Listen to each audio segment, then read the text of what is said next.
Back when I was 9, the world as I knew it shifted in ways I couldn't have anticipated. My mom had left us too soon, leaving a gaping hole in our lives that Dad and I tried to patch up in our clumsy, grief-stricken ways. Life had its rhythm, a sad, monotonous beat that we followed until Dad decided to introduce a new melody. Her name was Linda. One evening, Dad sat me down at the kitchen table, his hands fidgeting with the coffee mug Mom used to love. "Clara, I want you to meet someone special tomorrow. Her name's Linda, and she's a friend of mine," he said, avoiding my eyes. "Why, Dad? Who is she?" My curiosity piqued, but a knot formed in my stomach. Something about the way he wouldn't meet my gaze told me this was more than just a friend. Dad sighed, a weary sound. "I just think it's time, Pumpkin. We need to start finding ways to be happy again." The next day, Linda stepped into our home, her presence filling the space with an unfamiliar energy.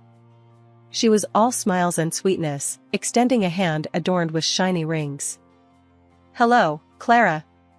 I've heard so much about you," she said, her voice syrupy sweet. I shook her hand, feeling the coldness of her touch. "Hi," I muttered, eyeing her warily. As Dad showed her around, I trailed behind, watching as her gaze swept over our living room. When her eyes landed on the family photos, particularly the ones of Mom, her smile faltered, replaced by a fleeting look of disdain. I saw it, even if Dad didn't. Months flew by, and before I knew it, Linda had transitioned from Dad's friend to Dad's wife. Her real colors began to show, not in bold, overt strokes, but in subtle shades of manipulation and pretense. One night at dinner, Dad brought up the subject of my outgrown wardrobe. "Clara's been growing like a weed. We need to get her some new clothes for school," he mentioned casually. Linda jumped at the opportunity. "Oh, let me handle that. I love shopping, and I'll make sure Clara gets the best," she offered, her tone dripping with feigned enthusiasm. A week later, Linda unveiled her shopping spree results with a flourish. The clothes were laughable. Everything was several sizes too big, hanging off my shoulders and pooling at my feet. "Look at this, darling. I got everything on sale, and she'll grow into them. It's perfect," Linda exclaimed, holding up a dress that could double as a tent. Dad beamed at her, proud and grateful. "Linda, that's brilliant. So thoughtful of you." I tried to protest. "But Dad, they're too big. I'll look silly." Linda cut me off, her voice laced with a honeyed tone that bordered on patronizing. "Oh, sweetie, it's better this way. Kids your age grow so fast. Plus, we're saving money for more important things." I felt my cheeks burn with humiliation. The next day at school was as bad as I feared. "Hey, Scarecrow, where's the rest of the barn?" The taunts rang out, each word a needle to my already bruised heart. I came home that day, my spirit as tattered as the oversized clothes I was drowning in. I tried to explain to Dad how the other kids were making fun of me, but Linda was always there, a step ahead, smoothing over the cracks with her sweet lies. "Oh, Clara, I'm sure they're just jealous. You look lovely, and remember, we're being smart about our choices," she said, her hand resting falsely on mine. Dad nodded, agreeing with her. "Linda's right, Pumpkin. It's all about being smart." After the whole clothes fiasco, things didn't get any better. Linda, my stepmom, was playing her role to the hilt, fooling everyone with her act of kindness. To the outside world, she was the epitome of a caring mother, but behind closed doors, it was a whole different story. One evening, while Dad was late at work, Linda decided to help me with my homework. "Clara, let's get this math done, shall we?" she said, her voice dripping with fake sweetness. I wasn't keen on the idea, knowing well how her help usually turned out. "I've got it, Linda." "Really?" I replied, trying to keep my voice steady. "Nonsense," she insisted, pulling a chair up beside me. As she leaned over to see my workbook, her criticisms began. "Clara, dear, this is all wrong. How have you not grasped this yet? It's simple arithmetic. Her words stung, more so, because I knew my math was right. I double-checked it, Linda. It matches the examples in the textbook. I defended myself, my frustration growing. Linda tooted, shaking her head. You must have misunderstood the textbook, then. Here, let me show you the right way. She proceeded to correct my work, effectively making it all wrong. The next day, when my math teacher reviewed my homework, I got a lecture in front of the whole class about double-checking my work. Humiliated, I couldn't even explain that it wasn't my fault. That evening, I tried to tell Dad about it. Dad, Linda messed up my math homework on purpose, I said, hoping he'd see reason. Dad, tired from work, just sighed. Clara, Linda's trying to help you. Maybe you're not seeing her efforts. Then came the parent-teacher conference. Linda insisted on going with Dad. I want to be involved in Clara's education, she declared, playing the devoted stepmother part perfectly. At the conference, Linda was all charm, laughing and chatting with my teachers. We're so grateful for all your hard work with Clara. We know she can be a challenge, but we're all in this together, she said, laying it on thick. The worst part was the way Linda volunteered for every school event, painting herself as the martyr, taking on the burden of a stepchild with grace and love. It's the least I can do for poor Clara, she'd tell other parents, her voice laced with feigned concern. After all, she's been through so much with her mother's passing. And they bought it, hook, line, and sinker. Linda was the saint, and I was just the troubled kid, ungrateful for the love and care she showered on me. One evening, I decided I couldn't stomach another dinner acting like everything was okay. Linda had made some casserole, the kind she knew I didn't like, yet insisted I eat because it was her specialty. Clara, can you set the table, please? Dad asked as he walked into the kitchen, oblivious to the tension. I don't see why I should. Let Linda do it, I retorted, my voice sharper than I intended. Linda, feigning surprise and hurt, clasped her hands together. Oh, I just thought you'd like to help out, Clara. I made your favorite. I snorted, unable to contain my disdain. Since when is anything you make my favorite? Dad's face fell, a mix of disappointment and confusion. Clara, that's no way to speak to Linda. She's trying. Trying to make my life miserable, more like, I muttered under my breath, but loud enough for both of them to hear. The dinner that followed was a disaster. Each bite of the casserole tasted like defeat, and Linda's attempts at conversation felt like she was taunting me. After a few minutes of pushing food around my plate, I stood up, my chair scraping loudly against the floor. I'm not hungry, I announced, ready to escape the suffocating atmosphere. Before I could leave, Linda's voice stopped me. Clara, your attitude lately has been very concerning. Maybe it's time we implement more structured discipline. Dad, always the peacemaker, sighed. Clara, we just want what's best for you. What's best for me or for her? I challenged, gesturing towards Linda. Because it seems like you're only listening to her side of things. It ended with me being grounded, confined to my room with the only company being my thoughts and a growing resentment. Life with Linda turned every day into a battlefield, but the war escalated quickly after my open defiance at dinner. Every little slip-up, every minor mistake, was suddenly evidence of my rebellious nature or bad character. Linda had a knack for twisting things, making it seem like I was always at fault, and Dad just went along with it. One afternoon, after spilling a glass of juice in the kitchen, a simple accident that could happen to anyone, I braced myself for the inevitable. Linda swooped in like a hawk, her eyes glinting with an almost gleeful condemnation. Look at this mess. Clara, this is exactly what I'm talking about. Carelessness. It's just like your mother. Linda's voice trailed off, but the implication hung heavy in the air. I felt my face flush with anger. Mentioning Mom was a low blow, even for Linda. Don't you dare talk about my mom. You're nothing like her. Dad, hearing the commotion, rushed in, his expression weary. What's all this? Clara, apologize to Linda. It was just an accident. I will not. I shot back, my voice rising. She's always blaming me, saying I'm careless, saying I'm bad, just like Mom was. But she's wrong. Dad's face hardened, a rare sight. Clara, that's enough. Linda's only trying to help. She cares about you. Cares about me? The thought was laughable. I turned to Dad, my voice cracking with emotion. How can you say that? She's always on my case, pretending to be the perfect wife and stepmom in front of you. But she's not. And you never listen to me.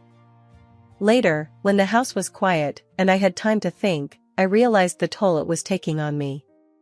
My confidence, my sense of self, it was all eroding under Linda's relentless criticism. It wasn't just about fighting back anymore, it was about preserving who I was, who my mom had hoped I'd be. Life at home had settled into a tense routine. I was getting better at dodging Linda's barbs, keeping my head down to avoid confrontation. Then, one ordinary, unremarkable Tuesday, everything changed. Dad didn't come down for breakfast, which was odd. He was always up before everyone, a habit from years of early morning starts at his job.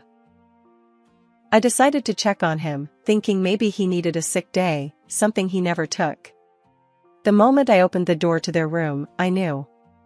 It was too quiet, the kind of silence that presses down on you, heavy with dread. Dad? My voice was barely a whisper, my feet rooted to the spot. He was there, lying so still, too still. Panic gripped me as I rushed to his side, my hands shaking as I reached out to him. Dad, please, I begged, the reality of the situation crashing down on me. Linda came in after, her scream piercing the thick veil of disbelief that had settled over me. The next few hours were a blur, ambulances, hushed voices, sympathetic looks. The verdict was a heart attack, sudden and without warning. Then came the funeral, a surreal procession of events that I moved through like a ghost. Linda was there, of course, playing the part of the grieving widow to perfection. Her tears were convincing, her sobs heart-wrenching. But to me, they sounded hollow, an echo of the genuine grief that weighed down my heart. I just can't believe he's gone, she wailed to anyone who would listen. He was my everything, and now I have to take care of Clara all on my own. How will I manage? Her words, meant to elicit sympathy, only fueled my anger. Manage? As if I was nothing more than a burden, a problem to be solved. I wanted to shout, to tell her to stop her charade, but I remained silent, my grief a heavy shackle around my heart. After the funeral, the house felt emptier than I ever thought possible. The silence was oppressive, a constant reminder of the void Dad's death had left in our lives. It was during one of these long, quiet afternoons that Linda decided to show her true colors once again. We were sitting in the living room, the air thick with unsaid things, when Linda turned to me, her eyes cold and calculating. Well, Clara, it's just us now, she began, her voice deceptively soft. And things are going to change around here. I stiffened, wary of her tone. What do you mean? Linda smiled, but it didn't reach her eyes. You see, with your father gone, I'm your guardian now. And that means I'm in charge of you, and your inheritance. My heart sank. I had almost forgotten about the money Dad left behind, too caught up in my grief to consider the implications. What about it? I asked, trying to keep my voice steady. Oh, sweetie, don't worry. I'll take good care of it. After all, it's what your father would have wanted, she said, her tone dripping with faux concern. The implications of her words hit me like a ton of bricks. Linda in control of my life and my inheritance was the last thing Dad would have wanted. You can't do that. That money is mine, I protested, my anger rising. Linda's smile widened, a hint of malice creeping into her expression. Actually, I can. And I will. You're just a child, Clara. What do you know about handling money, about the real world? No, I'll be the one making the decisions from now on. And as for you, she paused, leaning in closer, you'd better learn your place and how to show some respect. Or else, your life is going to become very difficult. After the threats and the declaration of a twisted sort of guardianship from Linda, I knew I couldn't just sit back and let her run rampant over my life and my inheritance. It was time to fight back, but I needed an ally, someone who could help me navigate the legal and emotional battlefield I found myself in. That's when I thought of Aunt Sarah, Dad's sister. She'd always been kind to me, and I remembered Dad saying how much she'd helped him through tough times. I picked up the phone, my hands shaking as I dialed Aunt Sarah's number. It rang 3 times before she answered. Hello? Aunt Sarah, it's me, Clara. Clara, how are you, honey? I've been so worried about you. I took a deep breath, steadying my nerves. I'm not good, Aunt Sarah. I need your help. It's Linda. The words tumbled out in a rush, all my fears, my frustrations, and Linda's threats pouring out into the open. Aunt Sarah was silent for a moment, and when she spoke again, her voice was firm, determined. I had my suspicions about her, Clara. Your dad was blinded by grief. Tell me everything, and we'll figure out a plan. I spent the next hour talking to Aunt Sarah, telling her about the oversized clothes, the fake kindness that fooled everyone but me, and, most importantly, Linda's plans for my inheritance. By the time we hung up, a seed of hope had been planted. Aunt Sarah promised she'd look into how she could become my legal guardian and protect me from Linda's grasp. The next morning, Aunt Sarah arrived, her presence in the house like a beacon of hope. Linda eyed her warily, sensing a shift in the balance of power but not yet understanding its source. Aunt Sarah wasted no time. Linda, we need to talk. It's about Clara. Linda folded her arms, a fake smile plastered on her face. What about her? It's simple. You're not suited to be her guardian. I'm taking legal steps to assume guardianship of Clara.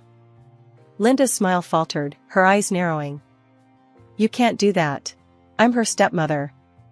I have rights. I finally spoke up, my voice stronger than I felt. I want to live with Aunt Sarah. I don't want to be here with you anymore, Linda. Linda laughed at that, a harsh, grating sound that echoed mockingly in the living room. You think you've got a say in this, do you? You're just a kid. Your opinion doesn't matter here. That's when Aunt Sarah stepped in, her voice icy with resolve. Actually, it does. Clara is 14. According to the law, she's old enough to decide who she wants to live with. And she's chosen me. The day the court ruled in Aunt Sarah's favor was the first day of the rest of my life. I moved in with her immediately, leaving Linda and her manipulations behind. Aunt Sarah didn't just become my guardian, she became my mom in every way that mattered. She officially adopted me not long after, solidifying what we already knew to be true in our hearts. One evening, Aunt Sarah and I were sitting on the porch, watching the sunset paint the sky in shades of orange and pink. We'd been talking about school, about my future, when she turned to me, her expression thoughtful. Clara, you know you've got a whole world of possibilities ahead of you, right? She said, taking a sip of her tea. I shrugged, the weight of the past few years making it hard to see too far into the future. I guess. I just don't know where to start. Aunt Sarah set her tea down, turning to face me fully. Start with what you love. Remember, you've got your whole life to figure it out, but now's the time to explore, to try new things. Her words stirred something in me, a spark of ambition that Linda had almost smothered. I've always liked numbers, you know? Math, puzzles, that sort of thing, I admitted, feeling a bit shy about revealing my dream. Aunt Sarah's face lit up. That's fantastic, Clara. You know, there's a lot you can do with that. Accounting, engineering, economics, the sky's the limit. Economics, I repeated, the word feeling right. I like the sound of that. From that moment, Aunt Sarah was my biggest cheerleader. She helped me enroll in courses that would prepare me for a college degree in economics, supporting my dream with a zeal that was both encouraging and a bit overwhelming at times. The day I got accepted into college with a scholarship in economics, Aunt Sarah threw a little party, just the two of us, complete with a homemade banner and a cake that leaned slightly to the left. "Look at you, future economist in the making," she exclaimed, her eyes misty with proud tears. I laughed, hugging her tight. "I couldn't have done it without you, Aunt Sarah. You saved me, in more ways than one." She hugged me back, just as tightly. "We saved each other, kiddo. Remember that. We're a team." And she was right. Together, we'd turned a new page, stepping into a future that was bright with promise. Life with Aunt Sarah wasn't just a new dawn, it was my true beginning. Years had rolled by since the days of living under the same roof with Linda. I had built a life for myself, working as an economist at a reputable company, and had recently taken the plunge and bought a small apartment on a mortgage. It was my sanctuary, a cozy nook in the hustle of the city that I proudly called mine. Life was good, uncomplicated, and mine to enjoy. That was until the day the past decided to make an unexpected comeback. The call came on an ordinary Thursday afternoon. I was at my desk, buried in reports and forecasts, when my phone buzzed with a number I didn't recognize. "Is this Clara Harrison?" The voice on the other end was formal, almost sterile. "Yes, speaking. Who's this?" "I'm calling from City General Hospital. Your mother is in our hospital. She's asking for your help." A jolt of confusion hit me. "I think there's been a mistake. My mother passed away years ago." After a brief pause, the caller clarified. "You'll excuse me. It's not your mother, Ms. Harrison. It's your stepmother, Linda." Hearing Linda's name after all these years was like being doused with cold water. A mix of emotions swirled within me, surprise, skepticism, and an undeniable curiosity. "What's wrong with her?" "She's been hospitalized for a serious condition. She's asking to see you." Taking a deep breath, I found myself agreeing to visit. "All right, I'll come by after work." I found Linda in a shared ward, a shadow of the formidable woman I remembered. The gloss and veneer that she always presented to the world were gone, leaving behind a frail figure that barely resembled my stepmother. As I approached, her eyes found me, and a flicker of something, relief, perhaps, crossed her face.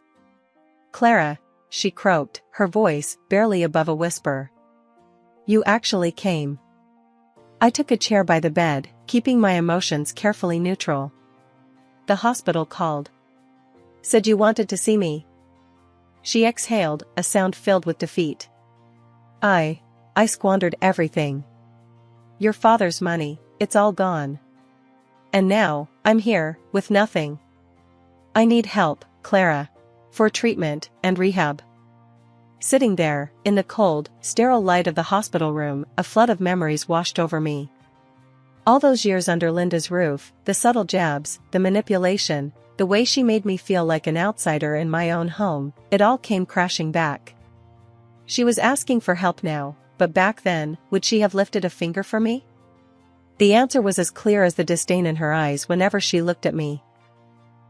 "I remember everything, Linda," I said, my voice steady, a reflection of the strength I'd forged from those years of strife. "All the times you could have helped me, but chose not to. Why should I help you now?" Linda's facade of vulnerability shattered in an instant, her eyes narrowing as her true colors bled through. "You ungrateful little brat," she hissed. "I took you in when I didn't have to. You owe me. I'm your mother, by law. You have to help me, or I'll sue you. I'll take every penny you've got." I couldn't help it, laughter bubbled up from within me, echoing off the sterile walls. The absurdity of her threat, the desperation, it was all too much. "Sue me? For what? Aunt Sarah adopted me, remember? Legally, you're nothing to me now. A stranger." The realization hit Linda like a physical blow, her face contorting in anger and disbelief. She launched into a tirade, a mix of threats and pleading, but her words no longer held any power over me. They were just the last, pathetic attempts of a woman who'd lost control. I looked at her, really looked at her, and saw nothing but a sad, broken figure, clinging to delusions of entitlement. "I'm not your daughter, Linda. Not by blood, and certainly not by law. You made sure of that a long time ago. Turning on my heel, I left the room, her shouts of rage and despair fading with each step I took.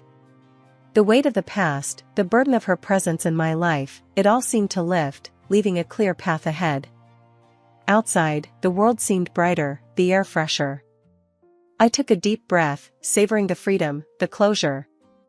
Linda was my past, a chapter finally closed, and I was the author of my future, writing my story one step at a time on my own terms.